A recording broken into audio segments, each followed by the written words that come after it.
প্রার্থী তালিকা ঘোষণা হয়ে যাওয়ার পর থেকেই প্রার্থীরা জোর কদমে প্রচারে নেমে পড়েছেন, দেওয়াল লিখন শুরু করেছেন। কিন্তু আসানসোলে দেওয়াল নিয়ে ঝামেলা। বিজেপির দেওয়াল লিখনে বাধা দেওয়ার অভিযোগ।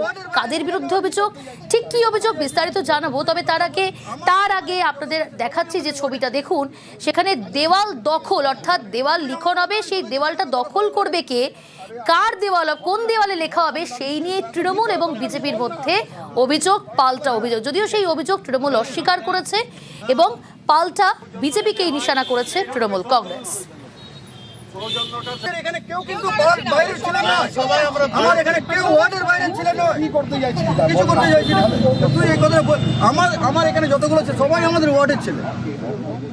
আমরা আগেই দেয়ালটাকে বুকিং করেছিলাম, ওখানে আমরা টিএমসি লিখেও দিয়েছিলাম।